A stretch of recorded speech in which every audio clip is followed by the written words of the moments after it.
Just, yeah, whenever you want, Chris, it's fine. Okay, let's go. Let's do it. We good? We're on. All right. Hello.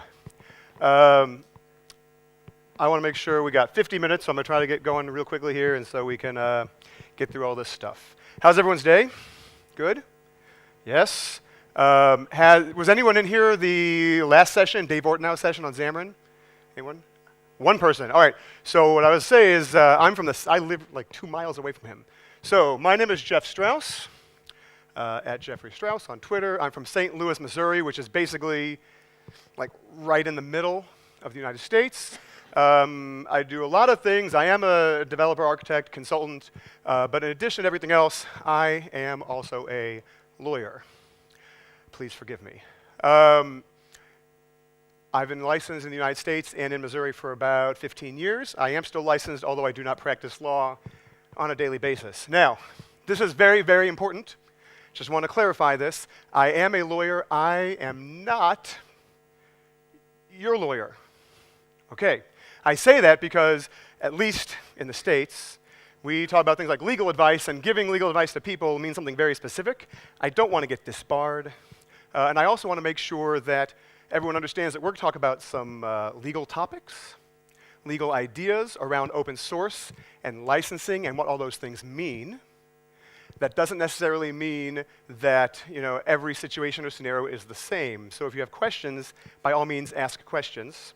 But understand that I don't know enough about your individual situation to give you concrete legal advice. Now, we're going to talk about open source, but why does this matter?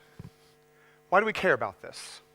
Right? Like, why are you all here? There's a lot of great content going on. Why are you in this room?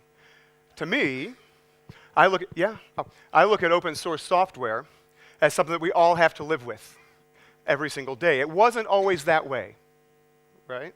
It wasn't always that way. There was a time when we built things and it would be okay to say, I'm going to start a new project, a new solution, a new piece of software, and I'm going to write it all from scratch. I'm not going to use someone else's code. That was a thing. Right? There was a time when that was a thing. We don't live in that world anymore. Right? No matter what, JavaScript development, obviously, but .NET stuff as well, right? All of .NET Core, ASP.NET Core, a lot of the things we use in the Microsoft space is open source. The libraries we use every day are open source, but just because it's open source doesn't mean that it's just free for use with no strings attached. And so it's important to understand what we're doing when we use it. So the way I want to start is by kind of level setting. Kind of make sure we're all on the same page and talk about what it means to be open source software. Right? What is this thing? Anyone give me an idea of what you think it is to be open source software? If no one gives anything, I'm going to call on Chris. And then he's stuck with it. Give me an idea. What do you think of as being open source software? What does it mean? Yes, sir.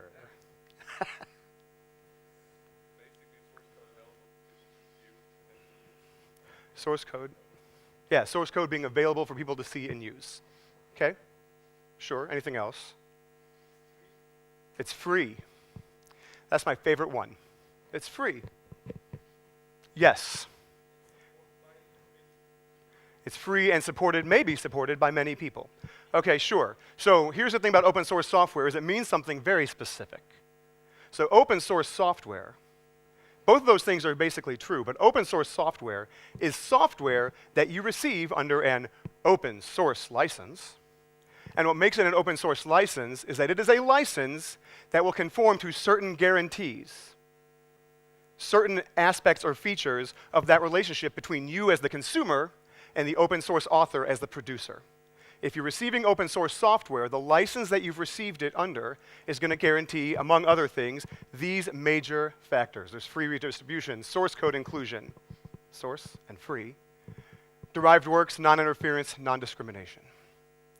So let's talk about what all those things really mean. My favorite is it's free. It's free. It's free. That's true. We don't mean that it's free, though, right? Well, you may. So when we talk about free software, we don't mean free as in free beer. We mean free as in free speech, freedom of information, free exchange of ideas, okay? So you may pay for it. And we'll come back to that in a little bit. It's not necessarily free of charge, but you can get software that you pay for that is still open source. Now, the idea behind this actually predates open source software and goes to the days of free software, freeware, kind of Richard Stallman era ideas that are based around the idea that if you are executing software in your environment, on your machine, you should have the right to know and understand how it works and what is happening. That's an important idea because it informs a lot of the other things that make open source what it is. So remember that. It's about if you're executing software in your environment that you control, you should have the freedom to have the information to understand what's happening. It may or may not be free as in free beer. That leads to the next thing, source code inclusion. Right, so I feel like this is the clearest, but just in case it is not, it means that you have access to see and receive the source. Now, when we talk about source code, we really mean the source. We mean the code that was written by the developers who built the software, which means that I think it's fairly clear this is not source code, but also neither is this. That is not source code. And it doesn't matter if you can take this and decompile it or de-obfuscate it or whatever. That doesn't matter. It doesn't matter if you are building something in TypeScript and compiling it to true native pure JavaScript and distributing that. If that is the case, distribution of the JavaScript, the output of the TypeScript compiler, that is not the source code. The TypeScript that you wrote is the source code, and it has to be made available. Okay. Let's talk about derived works. This one is a little interesting. So what does that mean? So the idea behind derivative works is sort of it's really two rights in one. So we already said you have the right to receive and have free access to the information and redistribute that thing that you received. But you also have the right to modify it, right? You have the right to modify that work that you receive, and then you can take the thing that you've modified and you can also redistribute that. That's a derived work. So I can take software that, say, Chris writes, I can pull it down to my machine, I can make changes, I can fork it, whatever, and I have the right to redistribute my result of my changes. But what does distribution mean? Because let's talk about, I'm sorry, that never went. Distribute. What does distribution mean? Because a lot of the things we talk about, when we talk about licenses, say, GPL, which we'll talk about a little later on, where you have a lot of restrictions. Yes, you can take this thing as open source software, but there's restrictions on what you do with it. Those restrictions usually come about when you then distribute something else, either redistributing the original work or redistributing your derivative work. So what does it mean to distribute? Because that's sometimes important and has a lot of impact on what you do. Consider software as a service. If I write software and I create a derivative work, and I go to share it, and I build a tool for my company. It's going to be used by 50 people in my business. They're employees of the company. I'm distributing this thing. Am I actually distributing? And the answer really is no, because those machines, presumably, are under the control of, say, the organization. And since I haven't distributed any software outside the walls, the figurative walls of my organization, I have not distributed software. If I haven't distributed software, I don't have to worry about the limitations that the open source license may place on me as the consumer and redistributor. Similarly, what if I take something that's actually hosted in the cloud? What if I build software and it's an API, right? And I put it up and I'm hosting it in Azure somewhere, and I distribute it, and people are hitting that. Right? I build a client application, and people make API calls. What was freedom about? Freedom was about freedom of information when you have software executing in your environment that you control. Right? So the idea is if somebody else hits my API, and the API is not executing on that consumer's machine, I've not distributed anything. So if I build something and all I have out there is like web API stuff, as long as that web API stuff is in like an Azure data center or in a cloud provider or my own servers that I control, I have not distributed anything about that API to my consumer, which means that the rules don't apply. Which means since I haven't distributed anything, my consumer can't come to me and say, I want to see the source code. I have no obligation to share the source code for my APIs, even if I'm using open source stuff, because it's executing in a cloud environment or in a server environment that I still control. On the other hand, what happens to the HTML and the JavaScript? When I build an application, maybe the API is living in a cloud and executing logic in the cloud, but then I'm passing down JavaScript that executes in the client's browser. Or I'm building some sort of a native application that executes on the client's phone. So sometimes I've distributed some software, the native application, but I haven't distributed the stuff that's executing in the cloud. Which means that the stuff that I distribute down to my user in the form of JavaScript, HTML, Xamarin, native applications, that stuff, any open source requirements that apply there, apply to that consumer, and I need to actually share that code, but the stuff in the cloud, I do not. Make sense? Okay. Non-interference. So non-interference is kind of a weird thing to me, but really what we mean is we're talking about neutrality. We're saying that just because something is open source, even if it's GPL, has anyone worked with GPL before? Are people in here familiar with and worked with it? Only a couple. Okay. So even if we're using GPL software, and there are certain requirements around that, around maintaining and keeping things open source, I can't restrict the type of environment or the type of medium and interfere with that. So I cannot tell somebody, if I am distributing open source software, I cannot require you as the consumer of my open source to only, for example, distribute software where everything else is open. So maybe I have a couple of open source pieces of software, but I cannot restrict. Open source software will not restrict you from making distributions or having software that sits alongside other closed source or proprietary things, or requiring it can only be distributed in a certain way or via a certain medium. I can't interfere with your ability to use it as you see fit. Related to that is non-discrimination. Talk about non-discrimination. Discrimination can mean a lot of different things. And we don't necessarily mean discrimination, but we mean discrimination of purpose. I'll give you an example. Suppose that I build banking software, and I want to open source a component, a financial engine, something I built as part of my software. So I open source that piece, and I say in a license, you are welcome to use this in any way you see fit, so long as you don't use it in a financial application, because I don't want you to take this thing I'm open sourcing and using it to compete back against me. You can use it for any other purpose, but not that. That's discrimination. So open source software will allow you to use the software in any way you see fit. And in fact, I believe it was Douglas Crockford had a thing where he had a disagreement about open source, where a license he wanted to produce and create had a limitation about evil. So Crockford is a big JavaScript guy. He wanted to have a license that says, you can use it for any purpose you want so long as you do not use it for evil. Here's the thing, that's discrimination. That is discrimination. So even if you have a situation where the worst person imaginable wants to take open source software and use it to exterminate a whole, class of human beings, the license can't restrict that, because you can't even discriminate against evil use.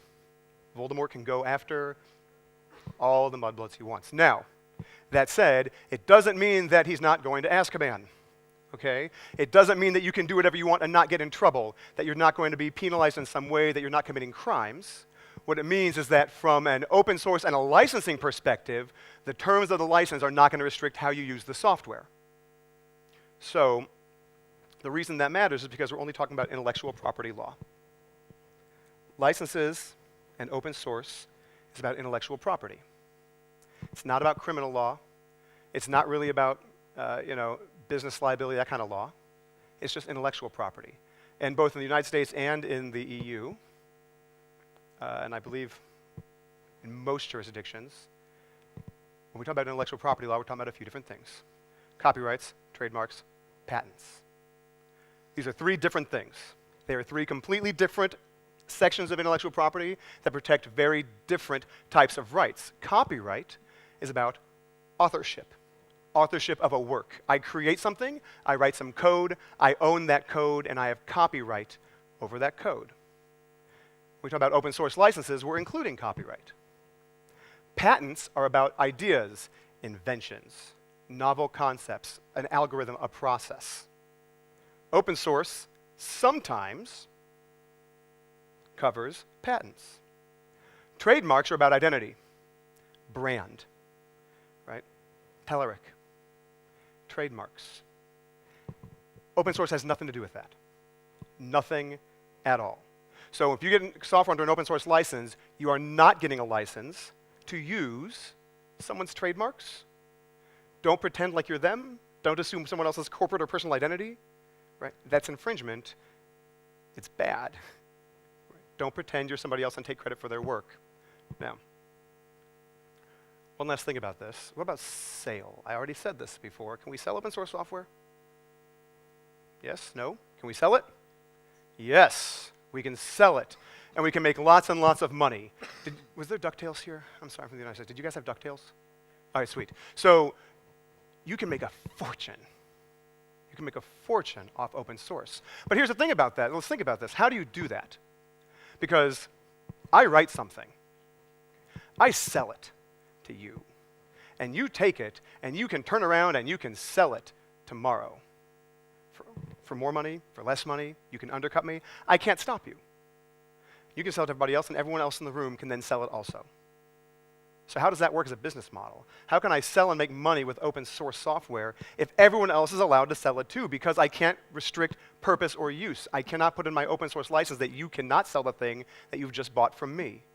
If I did say that, it would not be open source. So services and support, sure. Services, support, guarantees. So take, for example, this is an important point real quick before that, is that there's some overlap in use of these terms. So when we talk about selling, we're talking about commercializing. We're commercializing software. We're selling it to make money. Proprietary is we're closed sourcing it and not letting anyone else see how it works. The two are not the same. You can commercialize open source software. And so yes, support and services, also add-ons and things like that, warranties, guarantees. So I can get, Linux kernels a lot of different places. Or I can get it from Red Hat. And I know that if I get it from Red Hat, I'm going to have certain guarantees of protection, warranties. I know there's a big team working on it. I know that if there's a security flaw I can trust or hope that I can trust, that Red Hat's going to patch it and push an update out. I know there's people standing behind it, which matters to me if I'm a business trying to use software. Similarly, what Red Hat does also, as like with Enterprise Linux, they also build their own external pieces, proprietary pieces, things that live outside, that also work closely with Red Hat Linux. But more than that, yes, there's also services and consulting. Right? You can be the Bobs. You can write open source, you can sell open source, and then you can offer consulting services on how to integrate it, right? How to support and work with it. All those ways are ways of making more money off open source. The thing is, what you have to do is make sure that you realize that you have to provide some additional value in addition to the open source software. And the reason that matters is because I don't want people who sell open source to think that they're selling open source software. You're not. You're not selling the software. You're selling those other things. You're selling the warranties. You're selling the protection, the consulting services, the add-ons, the patches, whatever else. You're selling that plus. You're not selling the software itself, because if your model is around selling the open source software, everyone else can sell it too. Okay? Now, let's talk about some individual licenses. We're going to go through, and I want to talk about 4 in particular. We're going to talk about the most common licenses that between these 4, it was MIT, BSD, Apache, and GPL, and their various flavors. If you take those 4 licenses or their families together, they make up some like 80 or 85% or more of all repos open on GitHub right now. So we're going to talk about those 4 and what they mean. Is anyone familiar or heard of the OSI, Open Source Initiative? Handful of people. So these are the people who manage that definition. So when you see a license, like MIT, and we say that's open source, meaning it does all those things, it provides for free redistribution and derivative works and source code inclusion and all that, That's because OSI has received that license, they've reviewed it, and they have agreed and confirmed that that license complies with the open source definition, which means if you use that license or consume software with that license, you can feel comfortable that all of those things apply to your license. Now, licenses come in a broad set of varieties, from permissive through to copyleft. Anyone heard the term copyleft before? Okay. So copyleft license, for those who have not, a fair number, that's more than I usually get, so that's good. But a copyleft license is a type of license where we are saying, yes, it's open today, but it always has to remain open in the future. So the software that's open now, if you redistribute, you have to keep it open. You can't close source it. Whereas a permissive license is something where you can do more with it, including close sourcing the thing that you've taken. Right? You can create a derivative work, and you can close source that, make it proprietary, and redistribute. Now, there's a broad spectrum, and I'm going to go in order: MIT, BSD, Apache, GPL, which goes from most permissive to most copyleft. First, the MIT license. So, has anyone here used the MIT license before? Yes. Has anyone not used or seen the MIT license before? Right, okay. It's very common, very popular. Most people seem to say, who would say it's their preferred license and that's what you'd hope to see when you want to download something on GitHub? Interesting, right. Not me. Not me. It's good, I like it. It is one of my favorites, but it's not my favorite, and we'll talk about why in a minute. Now, the MIT license is very permissive. In its entirety, it looks like that. Don't read that. Don't read that. But in its entirety, this is basically it, which seems like a whole lot of words to put on a slide, but as legal documents go, because a license is a legal document, this is basically a nursery rhyme, there's not a lot here. Right? All that's really happening is a few things. The very first paragraph is just telling us, here's all the things you can do, and it's not an exclusive list. You can receive software and modify and merge and publish and sell or whatever, all these different things that you may be able to do with this software. The second paragraph is requiring attribution. This seems simple.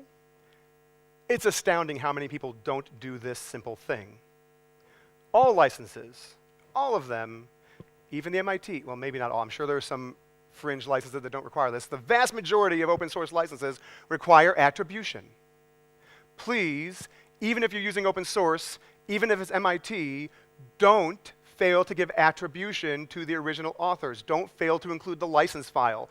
Don't rip out the copyright notices at the top of code files when you redistribute. Don't get rid of the acknowledgement of someone else's work.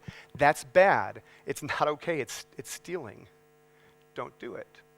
So you have to give attribution. And then the other thing, this guy here, in all caps, right? You know, lawyers, we like to shout at you with all caps. We want you to pay attention. That thing is a massive disclaimer of warranty. That is saying, whatever you think this software does, we're not promising you that it does it. We may think it does it, but we're not promising. It may not do what we think it does. We don't know. We think so. But if it doesn't, don't look at us. Not our problem. So remember that too. It's a disclaimer of warranty. That's all the big giant caps are. And you're going to see that in all these licenses. But here's the thing. That's it. Beyond that, MIT basically gives you free reign to do what you want. You get a copyright license, do basically whatever you want, as long as you provide attribution and know that you have a disclaimer of warranty. Now, what about BSD? BSD also comes out of academia. Both BSD and MIT predate open source. Like, these licenses existed before there was an OSI, before there was an open source definition, before there was a such thing as open source software. They came out of academia, I think, in the late 60s, early 70s maybe, but they predate when OSI was a thing. Now, BSD, out of Berkeley, California, has multiple different versions. So just because you see something's BSD doesn't mean you know what it says. There's at least 3 different versions, and they go by different names. Sometimes you call like the new BSD, the old BSD, the free BSD. You see lots of names used for them. But really, the way I remember is that there's the 2, the 3, and the 4 clause version. They're going to have paragraphs in them, right, numbered provisions, and there's going to be 2, 3, or 4. The 2-paragraph version is basically MIT. Requires attribution and has that disclaimer of warranty, and they're basically, that's it. The 3-clause version, which is really the most common, adds something else called the non-endorsement clause. The non-endorsement clause basically says this. You want to use my software, and now you want to promote the thing that you've built with my open source software. So you want to have advertising materials, promotional materials, and you cannot in any way make those promotional materials use my identity, information about me, in such a way as to make it look like I've endorsed your software and your software is good because it uses my thing. So I can't stamp, say, a big Microsoft logo on it if Microsoft released something under BSD with the 3 clauses and say, built with Microsoft software, Microsoft approved, something like that in a way that makes it appear as though obviously my software is great because it uses Microsoft stuff and you don't know who I am, but you know who Microsoft is, so you know it's awesome.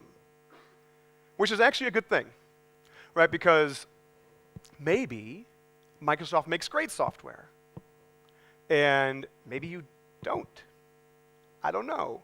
And if you don't, do you want and people then consume your software and don't like it, do you want a situation where the upstream author, Microsoft, the original producer of the open source, their reputation is damaged because you are promoting and advertising this great thing, turns out it's no good, and now the public may think that original upstream author was no good either. So you cannot do it. Now, conversely, and somewhat strangely, the 4-clause version, which you do not see often anymore, has an advertising provision, which at first glance sounds like it is the exact opposite of everything I just said. The non-endorsement's still in there. The advertising provision says that on those same marketing materials, promotional materials, advertisements, online, whatever, in those same materials, you cannot advertise that thing without giving credit, not endorsement, but giving credit to everyone who has participated and contributed to that thing. So on the one hand, I can't stamp the Microsoft seal of approval. On the other hand, I need to make sure that the people and organizations who contributed to that thing are all listed and recognized. Okay. That sounds really nice. Unless you're using a mature open source library or something that has years worth of work and contributors and people forking and then submitting pull requests, and next thing you know, you have 200 people who've contributed to this thing, and this requirement, you end up taking out a $10,000 full-page ad in MSDN magazine, and the entire thing is just listed like an Oscar speech, right? Like you've won the Academy Award and you're thanking everyone who's made it possible. It's terribly onerous. And so you don't see it anymore because people refuse to use it. You will still find it if you see it, even though it's BSD and people think, oh, BSD, check the box, that's easy, I know that's a safe license. Make sure that's not in there. It could be a problem for you. Now, I already said those 2 licenses both came out of academia. They're old licenses. Remember before I said we're talking about intellectual property, and there's copyright, and there's patents, and there's trademarks? Those 2 licenses are copyright licenses. Only copyright licenses, which means that if I own copyrighted work and I give you the software under like the MIT license, I've issued you software with a license over the copyright, so I'm not going to come back and I can't come after you for copyright infringement, for violating that. What it doesn't talk about at all is patents. At all.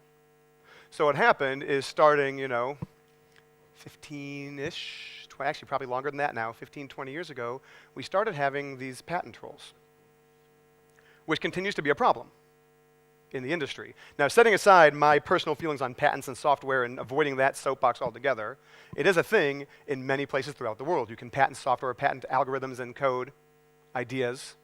And the trouble is, if you have an open source project that may be patented or become patented, and you have it under MIT or BSD, you don't have a license over that patented thing. So even though you have an open source license for the thing, if somebody else eventually submits for and receives patent protection, they can still come after you for violating the patent. They can still troll it because MIT and BSD are silent on it entirely, which is why MIT is not my favorite license, because as a lawyer, I like clarity and safety. So the Apache Foundation came out with kind of a new, Apache license has been around for a long time, but Apache version 2 came out. And Apache 2 is a license that, in addition to a lot of the other stuff, now I will tell you, if we looked at the MIT license, it's very short and easy to read. Apache 2 is not necessarily that. Right? Apache 2 is a bigger document with numbered paragraphs and subparagraphs and sections and whole definitions of terms and all this stuff. It looks like a legal document, which is fine for me. I know for many people, they're like, I don't want to read that. But it is very clearly laying out requirements and rules in a way that you can know what you need, and most importantly, it offers you a patent license. And it says that in addition to the copyright, if anything in this piece of software is patented, or patentable, or may become patentable, you have a license over that patent as well. And you using this thing, even when it becomes patented, will not infringe, your use will not infringe on my patent. That's great. And then to take it a step further, what Apache also does is it includes this thing that officially is called a patent non-assert clause, but I like to call it a poison pill. It's kind of like a legal jargon. Call it a poison pill, which says, I'm giving you a patent license. But if you turn around down the road and you decide to file for patents yourself and reassert them upon other authors and contributors, right? Because if I don't redistribute, if I receive the thing under Apache, I have not necessarily redistributed under Apache, so I haven't offered that same patent license. And if I turn around and try to assert a claim to defend a patent later against other authors, because for example, I don't know exactly how it is around Europe. In the United States, patent law is first to the courthouse, first to file. So if I have something that could be patentable, but I don't file for that, and someone else goes first and files successfully for the patent, it's theirs. So if someone does that, your license just goes away. Automatically, it's gone, it terminates, no further action required by me or anyone else, it's just gone. So what we're doing is we're kind of having it make sure we're protecting both directions. You get rights over the patent, but if you try to turn around and burn me, you lose your license and your rights. Okay? That's why I like Apache. It's clear, and it protects, you know, the patent problem, we'll say. Now, GPL. Free as in freedom. Sort of. Lots of freedom. Whole lot of freedom. We love freedom. Here's the thing about GPL. GPL is a true copyleft. GPL is a license that says, I write software, I distribute to you, it's under GPL, and you can do all these things. It's still open source, so you can still redistribute it, and you can still see the source code, and you can still make a derivative work and distribute that derivative work. And when you do, it will be under GPL. It won't be under something else. It won't be under MIT. It won't be closed source or proprietary software. When you redistribute something else that you build with my GPL software, it will also be GPL. It will remain free and open source forever and ever. Amen. So what that means is that the software that a lot of people say is the most open and provides the most freedom, I mean, it does, but as a consumer, it's also the most restrictive form of license. Now, that's not bad. I get a lot of pushback. Someone's like, well, you're saying GPL is terrible. No, I'm not. I'm saying be aware of what GPL means, because if you're in an enterprise setting, you're working for a company, or you're a consultant and you're building software for your clients, and you accidentally don't look, and you drop in something that's GPL into that solution, and you realize it 6 months later, and then you distribute it 6 months after that, and then someone looks and notices, you've potentially open sourced your entire thing. You may not want that. Now, GPL comes in a bunch of different versions. And unlike, say, Apache, you don't see Apache 1.1 anymore. The version of Apache that existed before the patent license and the poison pill, you really don't see it. With GPL, you really see most of these. They're very common. Even older versions like version 2. So you can't just see, oh, it's the general public license. You need to know what it is and what version you've got. GPL v2 was replaced with GPL 3 for a variety of reasons. GPL 2 didn't have the patent stuff. So after Apache released a version of a license that included patent protection and that non-assert clause, the poison pill thing, GPL followed suit and added that. GPL3 also improves compatibility with other licenses, which we'll talk about in just a second, because not only do you have to worry about GPL software making your entire solution open source, you also have to be familiar and comfortable with the idea that GPL has to be compatible with everything else in your solution. So GPL3 fixed those problems, in theory. LGPL is a little better. It's like a soft copyleft. So copyleft, we already said, means I have to keep everything open source forever. What LGPL does is it says, that's still true, but not if all you're doing is dynamically linking my thing. So if there's a library that is released under LGPL, and all I want to do is like pull it from NuGet, for example, and just reference it, and I dynamically link to my solution, but I don't intermix that code. I'm not rebuilding something else. It's not statically linked to my solution. It's just a reference to some other external library. Even though my derivative work depends upon that library, if it is a mere library, my thing does not get hit with the copyleft restriction. So it's GPL, but only with respect to that library. Now, if I make modifications to that library itself, and I also re-release or distribute that, that library still has to have the copyleft in place. That library will still be GPL, but the rest of my solution is not necessarily. Okay? And AGPL is actually more restrictive than regular GPL. AGPL, the Affero GPL license, we talked about SAS a little bit ago, and sort of, okay, you have the API executing in the cloud, and so that API that's running in the cloud is not being distributed, even though maybe the HTML and the JavaScript and all those things are. AGPL closes that loophole. AGPL says, even if all you're doing is allowing access to a remote executing API, that's still distribution, and that API is still covered by copyleft requirements, and that API is still open source. So that's pretty tough, unless you're really sure that's what you want. Now, beyond the versions, excuse me, I already commented on this briefly, you have to worry about compatibility. What does compatibility mean? So GPL compatibility asks this question. Can code under license whatever be combined and redistributed with code covered by the GPL? Has anyone had to wrestle with this before? People familiar with GPL compatibility? Just a couple people. Okay. This is tricky, because what this means is it's not enough. It's not enough to say that I've taken in library X that's under GPL and created a derivative work, and now my whole solution is GPL. It also says that if some other thing, so let's say I build with license, library X and library Y, and I'm building some new solution, if library Y comes under some other license that adds any further restrictions or limits in any way the ability of the consumer to use the software, that's not okay. I'll give you a couple examples. Imagine I have GPL version 2, remember the older version of GPL, that did not have the patent protection, didn't have the patent license, didn't have that poison pill. And I also want to build something, so now I'm building my software, and I want to use this library that's GPL version 2, and this library that's Apache.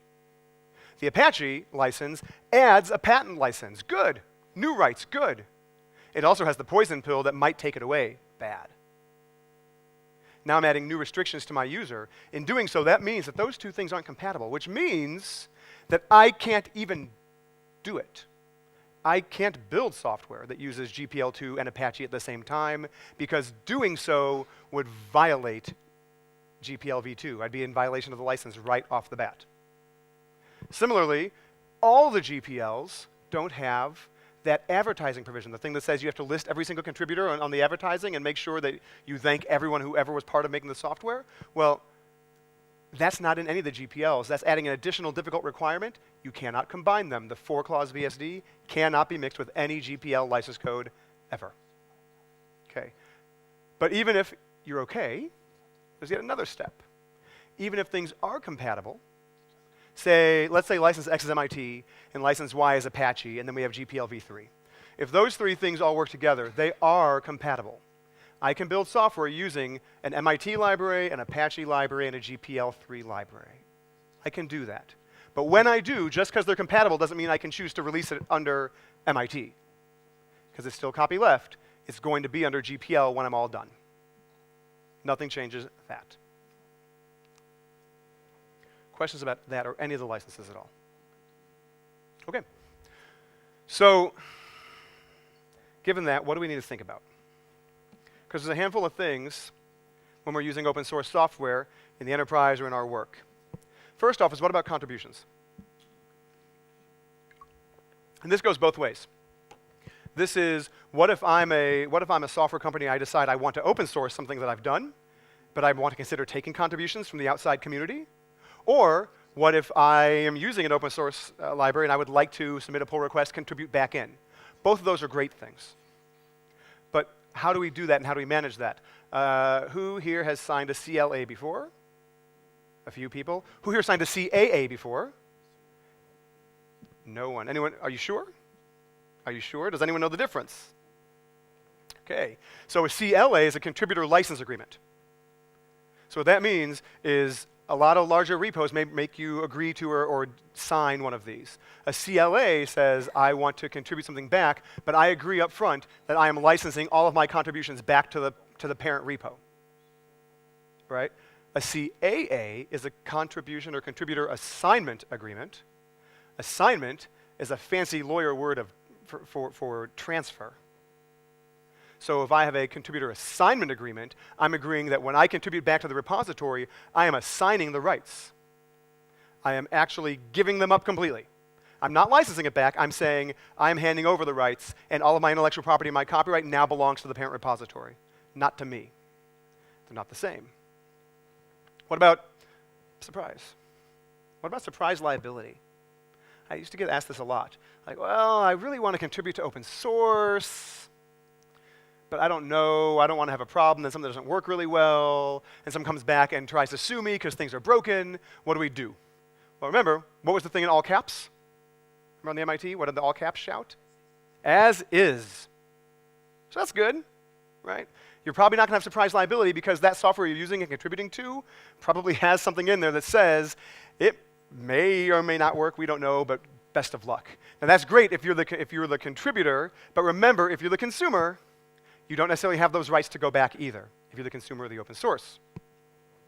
What about, well, we've talked about the GPL risk quite a bit, but you need to be aware of it. You need to know whether it's a problem or concern for you, for your organization. Remember, it's not necessarily bad, you just have to know. What if there's no license? Like, I go to a GitHub repo. I know when you start a new GitHub repo, you're supposed to like select a license. They walk you through that. But what if you go and there's a repo, or you find some source code, and there's no license, not text file? Then what? You cannot use it. Just because it's there on the internet, the absence of a license does not mean we're not putting restrictions on you. The absence of a license means you don't have a license. That's why it's important when you're creating a repo, if you want to actually contribute and be part of the open source community, they ask you to choose a license with your repo, because if you don't, there isn't one. The default is that all of the rights revert to the person who created the code. Just because I post it to the internet doesn't mean you can use it, have it, or any way do anything with it. So if there's no license, don't take it. What about security? You got to think about security patches. So open source is fine and great, but when we talk about like Red Hat Linux versus just some random distro of Linux from anywhere, you got to think about who's supporting it. Is there security? Is someone patching it? Is someone paying attention? Or more importantly, what if it dies? So I had a conversation earlier today about this, talking about like the .NET Foundation, and like what happens if a repo just goes away? An example I usually use, like in the .NET community, is you have things like AutoMapper or libraries like MVVM Lite and things like that, MVVM Cross. These are open source libraries, some of which are seriously produced by like one person. No matter how much everyone uses it, AutoMapper is effectively written by Jimmy Bogard. It's his thing. If he decides he doesn't want to anymore because he has kids and a life and a job and all these things, he decides he doesn't have the time anymore and it just goes away, are you prepared to do something with it? Are you prepared to take up the reins? Now the good news is some of these libraries in the .NET space, including AutoMapper, become part of the .NET Foundation, and there are some things in place to try to provide protection against that, but you don't always know what's going to happen. What if Jimmy gets hit by a car? are you and your organization prepared to be familiar with, understand, and maintain and make sure that you can handle that open source library if you find something is wrong with it? Got to be prepared for that. And this is actually kind of an interesting thing too, because I think a lot of people don't do this. You got to think about your long-term strategy. I had a client several years ago who produced a like a photo sharing app. And I know there's like lots of photo sharing apps, but they produced a new photo sharing app. And we were tasked with building a WPF client. My firm, they had a bunch of different vendors and people working. We were building a WPF client to share and stream things, kind of like a Dropbox style thing, stream between their cloud service and your desktop. Whatever, no big deal. They suddenly, this was not necessarily the plan, and we were building this thing, and suddenly one day, we got a phone call from the owner of the startup. Says, we're being acquired. Shutterfly's buying us for a lot of money. We said, that's great, good news, congratulations, that's wonderful. 2 days after that, Shutterfly's lawyers called us directly and said, we need to know and understand all the open source and what is in your solution before we complete this transaction and purchase, because we want to make sure that we don't have anything in there that we need to be aware of. The good news is, we kept track of that stuff. We had answers. But just because you don't plan something today, you need to keep in mind. So, like, the tool for an internal office use only, that's fine. You may decide you have something and you want to transfer and sell it. You may decide that you're going to start using contractors outside the organization. And now all of a sudden you're distributing software, and you could lose your deal. So you need to think about that, or your client could. Now, all that being said, we're not going to stop using open source, right? That's not going to happen, and we shouldn't. Right? We don't want to reinvent the wheel because we save time and money, and it would be stupid to not use it. But on the other hand, we need to be aware and keep track of these things. Now, how do we do that? There's a few different ways. And I don't work for any of these companies, okay? But for example, like there are things like WhiteSource and Black Duck. Has anyone used either of those? Only a few people, okay? So WhiteSource and Black Duck are software products that help you track these things. They help you keep track of what's in your solution, so that you can feel some sense of security. Now, on the other hand, they're expensive. Sometimes they're a bit alarmist. Sometimes they get you worked up over something that's not that big of a deal. The most important thing for most solutions, and again, it depends on your situation, is just focus on teamwork. So what I do, and I understand this doesn't catch every situation, but what I do with a lot of my teams is I just focus on like a thumbs up, thumbs down list as a starting point. If I come into a new team, and like at my company where I work today, we kind of have sort of self-organizing teams, so we're a consulting company, and we shift projects, and part of forming a new team, we discuss this stuff. What's okay, what isn't. MIT we're okay with, Apache we're okay with, 4-clause BSD, GPL no. And we agree on and talk about the risks and why, and make sure everyone's on the same page. That saves you probably 90+% of the time, because what it causes people to do is at least look. And if you know the GPL isn't okay and you've talked about it as a team as to why, then it's more likely that when you get the little pop-up and you say, check the box, yes, I agree with the terms and conditions, it's more likely that if it's something that you can't use, they're going to look, your team is going to look, and your teammate's going to say, oh, I can't use that one, and at least look at maybe the second hit in Google and see if that's better. They might look for a second solution, whereas otherwise it's possible that someone's going to do that thing and end up having trouble down the road. So, but the key is no matter what, you want to provide tools, right? You want to offer tooling around this. You want to make sure that you give your team whatever you need that is right for you, so you think about this stuff, because I know that most places where I've gone and new teams I've gone to, no one's talking about these things at all. And it may not be the most exciting or most interesting thing in the world, but it can really hurt you or your product or your company or your clients if you aren't aware of it and don't protect yourself. But if you give everyone the right tools, usually you're going to find everyone is all in and agrees to be part of the same team. So what do I want you to do, because we've just got about a minute left. The bottom line is this. I want you to sort of think about these things. Have a plan. Right? Be aware of it and understand that this really does matter, and understand what the consequences are for not keeping track or for not understanding what the potential harm could be if you just sort of gloss over it and check the box. And more importantly, when you do that, make sure you include your teams in your conversations. Because if you are a senior level developer today, or an architect, or a tech lead, or a product owner, You may know these things, but this is not stuff that you get in a computer science program or in a code school program or when you learn these things. And so you get a typical developer who comes in as a junior member of your team and they don't know this is a big deal. So include your team in the conversation and educate them, because when you do that and you empower everybody, you are less likely to find out down the road that the person who was on the team who was junior, who's since moved on to a completely different company, isn't even here anymore, pulled in something like a GPL product that open sources your entire solution. So that's all. Enjoy the rest of your day. Enjoy the rest of the conference.